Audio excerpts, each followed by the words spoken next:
Hi darling hearts, it's Gaps Coach Emma here. Eggs, it's that time of year again when we're using that beautiful symbol. The chickens are starting laying again, you know.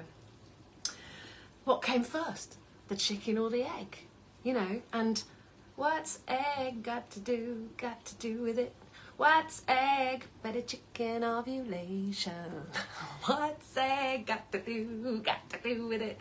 Who needs an egg when an egg can be broken? That little ditty is for my friend Egg. I'm going to copy her in a minute. It was her original idea. I just copied it completely, okay? But it always makes me laugh. Are you giving your children chocolate Easter eggs this year? In 2011, we got some land and we created a small holding, local food for local people, like that terrible League of Gentlemen. Blah, really gives me the creeps, that program. Anyway, but it, you know, 0 miles to market. I don't like that 0 miles thing. That's about zeroing us out. But you know, those were the terms that I was using when I was believing in the carbon footprint thing. Anyway. I started the Great Easter Experiment, and it was in 2011, 2012, inviting people to come and share the care of a flock of chickens. There was about 30 hens, and 14 families would take 1 day a fortnight each, right, and come to the land. They would bring the chickens their scraps, which you're not allowed to do under DEFRA rules, but if it's your chickens, you can do what the heck you like, yeah? So it was a private members club, and the chickens got their water changed, their bedding changed, the eggs collected, you know, scraps given, feed given, and loved and looked after, and lots of little kids, you know, give your children an experience they'll remember for always. You know, come and collect the eggs. Don't give them chocolate Easter eggs.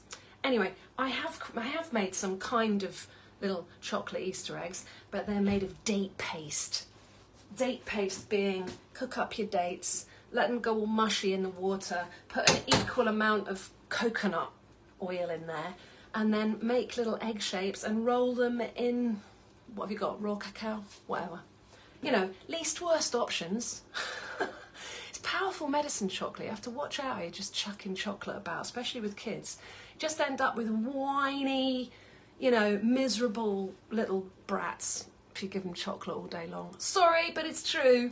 So how about this as a game, as a fun game for Easter? Why don't you just blow some eggs, right? Check out my knife I just got for my birthday. Oh my God, 2 sticks forge. Proper bow knife. Like, I'm not joking, trying to chop vegetables with this, it's like literally through butter. You've got to really make sure you keep your fingers out of the way, man, with a knife like this. But it makes my life so easy and I love it. Anyway, look at the point on it as well, very useful. So what you can do is you just tap until you make a little hole. Everyone must have blown eggs before, but I'm just reminding you that it's a fun thing to do at Easter, and then you can make scrambled eggs. Okay, look, I've made a little dent in there. I'm going to make another one on the other end, make a slightly bigger one. Make a slightly bigger one this end. Oops, sorry, not in screen, not on shot. Okay, slightly bigger one at the bottom. I'll flick off some of that broken shell. Okay, that'll do. And then you just get your lips to it, right? And blow. Let's see if I can do it, really.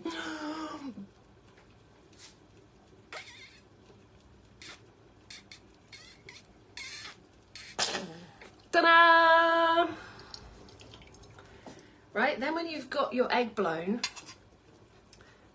you want to get a little bit of stick. You know, I'm going to make scrambled eggs with that, so I'm going to mix some cultured cream in there. Just a spoonful of cultured cream, season it nicely, maybe put some freshly chopped herbs in it, and then on a very gentle heat you scramble your eggs, because you want them to remain only partially cooked. You know, you want them to be really not dry, because we want to keep our egg yolks as raw as possible, because then you get the optimal benefit of all of that beautiful choline and I don't know what, you know. So I've got a little bit of string. Look, I've got a little stick, and I've got a little bit of string. Look, you can make a loop. You go twist 1, twist 2, put the first over the second, right? Put your stick in it and pull it tight. That is called a clove hitch for anyone who's into sailing, right? Then you've got your stick on the string. And then, I mean, I haven't done it right because it's not right at the end, but you know, but then you just stick the stick in the egg. Ta-da! And then you've got an egg that you can hang on a twig. You know, go out and get a nice little twig out the garden. And then everyone paint your eggs. That's a lovely thing to do at Easter time, all right? Not eating chocolate nonsense. Because all it does is just spike your blood sugar and make you feel like rubbish. So let's do fun, crafty things at Easter and not fill our kids full of chocolate nonsense. I know it's a tradition, but it's a nasty tradition. It's actually making us all sick. So don't bother. That's what I say. You know, and you can make some little kind of chocolate egg effigies. But you know, that's dates and coconut oil with just a coating of drinking chocolate, you know, whatever. Anyway, darling hearts. Hi, Jessica. Jessica.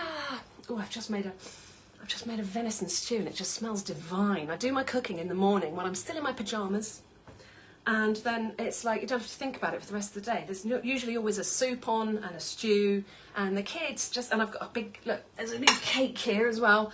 That's a kind of a bit like a cross between a cheesecake and a coconut cake. But I mean, you could fancy that up with some fat bomb frosting and then put your little chocolate eggs on top and voila, a Easter cake. Do you know what I mean? That's not going to kill you, that you can have extra slices of, that's actually full of nutrient-dense foods.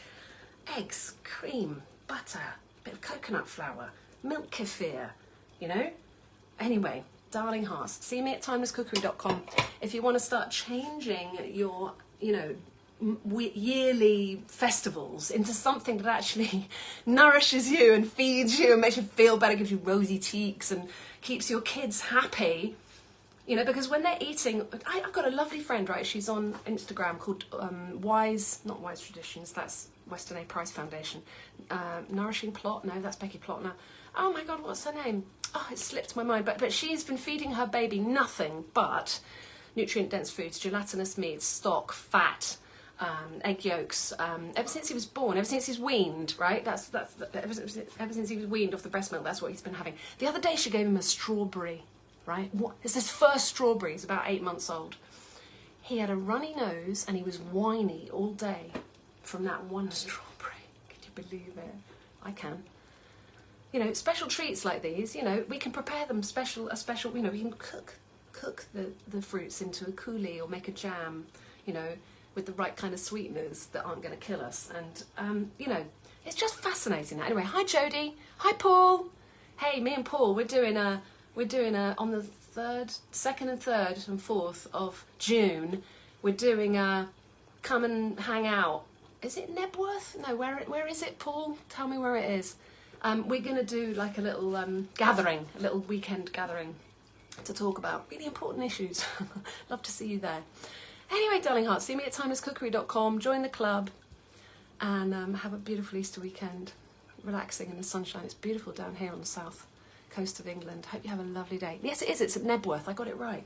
Nebworth. We're going to have a little camping.